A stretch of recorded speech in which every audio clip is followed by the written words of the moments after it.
कक्षा 11वीं की स्टूडेंट फाइनली आपके यहाँ पर रसायन शास्त्र का त्रैमासिक परीक्षा पेपर लेके आ चुके हैं। आप लोग बहुत से कमेंट डाले थे कि रसायन शास्त्र के पेपर ओवरऑल फाइनली आपके यहाँ पर रसायन शास्त्र के पेपर आ चुका और इस पेपर को आपको अच्छे से याद कर लेना। अगर आप यहाँ पर इस पेपर को याद कर लेते हैं तो आपके 70 नंबर आने वाले हैं, क्योंकि पूरा आपका असली पेपर आ चुका है।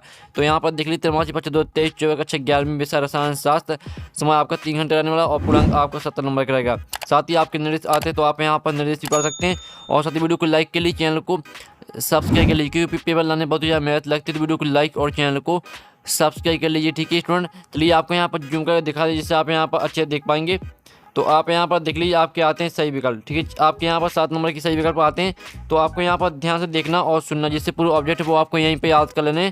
तो पहला आता है 7 ग्राम नाइट्रोजन गैस का ND पर आयतन होगा, तो आपका आता है 22.4 लीटर और बारह 11.2 लीटर और 7 5.6 लीटर और दाता 2.24 लीटर। तो 7 ग्राम नाइट्रोजन गैस का ND पर आयतन होगा, तो इसका आंसर आपका 7 हो जाएगा 5.6 लीटर। फिर आपका दूसरा आता है उच्चतम तरंग दैर्घ्य वाला, ठीक है, उच्चतम तरंग दैर्घ्य वाला विकिरण है, तो आपका था अवरक्त, बाता है एक्स किरण और साता रेडियो तरंग और दाता पराबैंगनी। तो यहाँ पर उच्चतम तरंग दैर्घ्य वाला विकिरण है, तो इसका आंसर आपका 7 हो जाएगा रेडियो तरंग। फिर आपका तीसरा आता है आवर्त सारणी के किसी वर्ग में नीचे की ओर जाने में कौन सा गुण नहीं बदलता, तो आपका था परमाणु आकार, बाता घनत्व और साता संयोजक इलेक्ट्रॉन और दाता धात्विक गुण। तो आवर्त सारणी किसी वर्ग में नीचे की ओर जाने में कौन सा गुण नहीं बदलता है, तो इसका आंसर आपका सा हो जाएगा संयोजक इलेक्ट्रॉन। फिर चौथा आता है निम्न में से किसमें सर्वाधिक सहसंयोजी गुण होते हैं, तो आपका आता है NaCl, बाता है MgCl2, साता AlCl3 और दाता SiCl4। तो निम्न में से किसमें सर्वाधिक सहसंयोजी गुण होते हैं, तो इसका आंसर आपका दा हो जाएगा SiCl4। तो आपको यहाँ पर अच्छे से याद कर देना, क्योंकि आपका यही पे आने वाला है। पाँचवा आता है इलेक्ट्रॉन बंधुता सर्वाधिक किसकी होगी, तो आपका आता है F, बाता Cl और साता Br और दाता L। तो इलेक्ट्रॉन बंधुता सर्वाधिक किसकी होगी, तो इसका आंसर आपको बा हो जाएगा Cl। छठवां आता परमाणु क्रमांक 9, 17, 35, 53 और 85 वाले सभी तत्व हैं, तो आपका आता उत्कृष्ट गैस है, बाता हैलोजन, साता भारी तत्व और दाता हल्की तत्व। तो परमाणु क्रमांक 9, 17, 35, 53 और 85 वाले सभी तत्व हैं आपके हैलोजन। 6वें का आपका बा करेक्ट आंसर रहेगा। सातवां आता समस्त आणविकों में इनकी संख्या समान होती है, तो आपका था प्रोटॉन, बाता न्यूट्रॉन और साता प्रोटॉन था न्यूट्रॉन और दाता न्यूक्लियन। तो यहाँ पर समस्त आणविकों में इनकी संख्या समान होती है, तो इसका आंसर आपका आ हो जाएगा प्रोटॉन। तो इस तरह से आपके 7 नंबर के सही विकल्प वो कंप्लीट हो जाते हैं और आपने अच्छे से याद भी कर लिए होंगे। अब चलिए आपके यहाँ पर देख लेते हैं।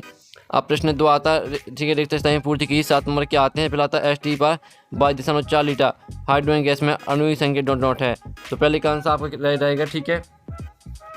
तो स्टूडेंट जो आपके यहाँ पर दिया है ST पर 22.4 लीटर हाइड्रोजन गैस में अणु की संख्या 6.02 × 10⁻23 है, ठीक है। तो आपका पहले का आंसर आप यहाँ पर देख लीजिए 6.02 × 10⁻23, ये आपका पहले का आंसर रहेगा। फिर आपका यहाँ पर दूसरा आता चुंबकीय क्षेत्र में स्पेक्ट्रम रेखाओं के विपटन को जीवन प्रवाह कहते हैं, ठीक है। जीवन प्रवाह हो जाएगा आपका दूसरे का आंसर। आप यहाँ पर देख लीजिए दूसरे का आंसर आपका रहेगा जीवन प्रवाह। अब आपका तीसरा यहाँ पर आता आवर्त तालिका में बाहर से दाएं जाने परमाणु त्रिज्या कम होती है, तो तीसरे का आंसर आपका हो जाएगा कम, ठीक है। आप यहाँ पर देख लीजिए तीसरे का आंसर आपका कम रहेगा। फिर आपका आता है LCAO, ठीक है, LCAO का पूर्ण नाम डॉट है, तो इसका जो आपका पूर्ण नाम हो जाएगा वो हो जाएगा आपका linear combination of atomic orbitals. ये आपका यहाँ पर LCAO का पूर्ण नाम हो जाएगा linear combination of atomic orbitals, ठीक है। यहाँ पर देख लीजिए। आप चलिए आपका आता है एंट्रोपी की इकाई डॉट है, तो यहाँ पर एंट्रोपी की इकाई हो जाएगी आपकी जूल प्रति केल्विन, ठीक है। जूल प्रति केल्विन आपकी हो जाएगी 5वें का आंसर जूल प्रति केल्विन, ये आपकी यहाँ पर एंट्रोपी की इकाई है, ठीक है। फिर आपका आता है व्यंजन का मूल अनुपात सूत्र C6H6 है, तो आपका यहाँ पर 6वें का आंसर आपको हो जाएगा C6H6, ये आपके यहाँ पर 6वें रेगिस्तान का आंसर हो जाएगा। फिर 7वां आता है कैल्गोन का व्यापारिक नाम है, तो यहाँ पर कैल्गोन का, ठीक है, कैल्गोन सोडियम पॉलीमेटाफॉस्फेट, ठीक है, सोडियम पॉलीमेटाफॉस्फेट का व्यापारिक नाम है। तो आप यहाँ पर देख लीजिए 7वें रेगिस्तान का आंसर आपको हो जाएगा सोडियम पॉलीमेटाफॉस्फेट, ये आपके यहाँ पर 7वें रेगिस्तान का आंसर आने वाला है। तो पहले का आंसर आप यहाँ पर थे 6.02 × 10⁻23 और दूसरे का आंसर आपका जीवन प्रवाह, तीसरे का आंसर कम और चौथे का आंसर आप यहाँ पर linear combination of atomic orbitals. तो आप पहले इतना स्क्रीनशॉट ले लीजिए जिससे आपको याद करने में आसान हो जाएगी, ठीक है। जल्दी से आप यहाँ पर स्क्रीनशॉट ले लीजिए और फिर आप इतना यहाँ पर स्क्रीनशॉट ले सकते हैं जिससे आप यहाँ पर अच्छे से याद कर पाएंगे, ठीक है। आपके रिक्त स्थान का सॉल्यूशन है।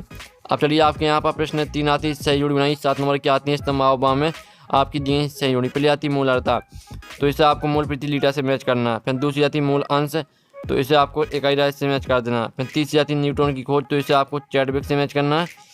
और जो चौथी आती है विद्युत ऋणात्मकता 4, तो इसे आपको फ्लूओरोन से मैच करनी है। और पाँचवीं आती है आपकी सहसंयोजी बंध, तो इसे आपको इलेक्ट्रॉन का साझा से मैच करनी है। और जो आती है पी आयनिक बंध, तो इसे आपको इलेक्ट्रॉन का स्थानांतरण से मैच करना है, ठीक है। जो सातवीं आती है कौन सा 4 संयोजकता वाला तत्व है, तो इसे आपको मैच करना कार्बन से। तो इस तरह से आपकी 7 नंबर की हो जाती है सही जोड़ी कंप्लीट। जल्दी से स्क्रीनशॉट ले लीजिए। और हमने यहाँ पर नंबर भी लिख दिए कौन में आपको कौन सी मैच करनी, तो आप यहाँ पर देख सकते हैं। आप प्रश्न चाहा था एक बाग शब्द, ठीक है, एक बाग एक शब्द में उत्तर दी। 7 नंबर के आते हैं पहला था परमाणु द्रव्यमान इकाई क्या है, तो इसका आंसर आपका रहेगा पहले का आंसर, ठीक है। पहले का आंसर रहेगा एक परमाणु द्रव्यमान इकाई किलोग्राम में 1.66 गुणा 10⁻27 के बराबर होगी। ये रहेगा आपका पहले का आंसर। एक परमाणु द्रव्यमान इकाई किलोग्राम में 1.66 गुणा 10⁻27 के बराबर होगी, आपका पहले का आंसर रहेगा। फिर आपका दूसरा आता है बैगनी प्रकाश बाहरी प्रकाश में किसकी ऊर्जा अधिक होगी, तो आपका इस दूसरे का आंसर रहेगा बैगनी प्रकाश की ऊर्जा अधिक होगी, ठीक है। दूसरे का आंसर हो जाएगा बैगनी प्रकाश की ऊर्जा अधिक होगी। फिर तीसरा आपका आता है आवर्त में बांस से तार जाने पर आनन प्रभाव पर क्या प्रभाव पड़ेगा, तो तीसरे का आंसर हम वीडियो के लास्ट में आपको बता देंगे। चौथा आता है Mg2 पॉजिटिव एवं Na पॉजिटिव में किसका आकार छोटा होगा, तो आपका यहाँ पर इसका आंसर हो जाएगा Mg, ठीक है। आप यहाँ पर चौथी का आंसर रहेगा Mg2 पॉजिटिव का आकार छोटा होगा, ये आपका चौथी का आंसर हो जाएगा। फिर आपका पाँचवा आता है SnCl2 की ज्यामिति होती है, तो जो यहाँ पर SnCl2 की ज्यामिति होती है वो होती है आपकी त्रिकोणीय पिरामिड नुमा, ठीक है। त्रिकोणीय पिरामिड नुमा होती है आपकी SnCl2 की ज्यामिति।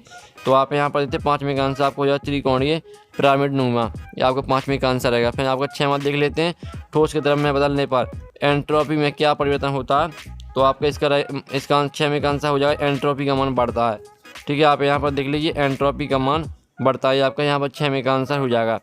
अब चलिए आपके यहाँ पर आता है इलेक्ट्रॉन की खोज किसने की, तो यहाँ पर इलेक्ट्रॉन की खोज जे थॉमसन ने की, ठीक है। सातवें का आंसर आपको हो जाएगा जे थॉमसन। तो इस तरह से आपके यहाँ पर हो जाते हैं एक शतभाग में उत्तर कंप्लीट। और ये आपके यहाँ पर एक शतभाग में उत्तर का सॉल्यूशन। पहले का आंसर आप यहाँ पर देख लीजिए, और दूसरे का आंसर बैगनी प्रकाश की ऊर्जा अधिक होगी, और तीसरे का आंसर हम आपको वीडियो के लास्ट में बता देंगे। चौथे का आंसर Mg2 पॉजिटिव का आकार छोटा होगा। पाँचवें का आंसर आपका त्रिकोणीय पिरामिड नुमा। छठवें का आंसर एंट्रोपी का मान बढ़ता है, ठीक है। जल्दी से आप यहाँ पे स्क्रीनशॉट ले सकते हैं। और सातवें का आंसर जे थॉमसन। अब चलिए आपके यहाँ पर प्रश्न 5 आता सीमांत अभिक्रिया क्या अथवा था के मूल अनुपाती सूत्र को परिभाषित कीजिए। छठवां आता मूल संकल्पना क्या अथवा था मूल और अवग्रह संख्या से आप क्या समझते हो। प्रश्न 7 आता बहु सिद्धांत क्या अथवा था मूलरता किसे कहते हैं। प्रश्न 8 आता परमाणु क्रमांक संख्या किसे कहते हैं। अब चलिए आपका इसका अथवा आता N+L नियम उदाहरण के साथ समझाइए। फिर आपका प्रश्न 9 आता परमाणु आकार से आप क्या समझते हैं अथवा था डी ब्लॉक तत्वों के समान लक्षण क्या है। प्रश्न 10 आता है FeCl2 FeCl3 में किसमें सहसंयोजी गुण अधिक होगा और क्यों। अथवा था KHF2 का अस्तित्व है किंतु KHCl2 का नहीं, क्यों। फिर प्रश्न 11 था सम अनंत प्रवाह क्या उदाहरण सहित स्पष्ट कीजिए अथवा था द्रव अनुवादी क्रिया का नियम क्या। प्रश्न 12 था लवण जल अपघटन क्या एक उदाहरण दीजिए अथवा था एंट्रोपी की परिभाषा लिखिए। प्रश्न 13 आता विलयन की मूलरता पर ताप का क्या प्रभाव पड़ता है और क्यों। अथवा था किस प्रकार हम सिद्ध करेंगे कि हवा मिश्रण है एवं नहीं। 14 आता हुंडा का अधिकतम बहुलता का नियम उदाहरण के साथ समझाइए। अथवा था हाइजेनबर्ग का अनिश्चितता सिद्धांत इसका गणितीय रूप लिखिए। 15 क्वेश्चन आता 15 क्वेश्चन देख लीजिए। 16वां क्वेश्चन आता अबंध प्रबलता को अबंध कोटि के रूप में आप किस प्रकार व्यक्त करेंगे। इसका अथवा देख लीजिए इसका नियम उदाहरण देकर समझाइए इसके अनुप्रयोग लिखिए। पूरा आपको यहाँ पर अच्छे से याद कर लेना पूरा पेपर, ठीक है। 17वां क्वेश्चन आता पाउली अपवादन सिद्धांत एवं इसके महत्व को समझाइए। इसका अथवा देख लीजिए। 18वां क्वेश्चन आता है वेस्पर सिद्धांत उदाहरण देकर समझाइए। इसका अथवा आप यहाँ पर देख लीजिए। 18वां क्वेश्चन आपका 5 नंबर का रहने वाला है। अब चलिए आपका लास्ट और आखिरी क्वेश्चन 19वां देख लेते हैं। तो 19वां क्वेश्चन आता है एंट्रोपी क्या समझाइए। इस पदार्थ का क्या प्रभाव पड़ता है। अथवा आता बंध ऊर्जा तथा बंध डिवीजन ऊर्जा में अंतर समझाइए। तो आपके इस तरह से पूरा पेपर यहाँ पर कंप्लीट हो जाता है। जो इसका सोल्यूशन है वो आपका नेक्स्ट पार्ट में आएगा। तो वीडियो को लाइक के लिए चैनल को सब्सक्राइब कर लीजिए, ठीक है। और जो इसका सोल्यूशन है वो हम नेक्स्ट वीडियो में लाने वाले हैं। तो हम टेक इन बाय बाय।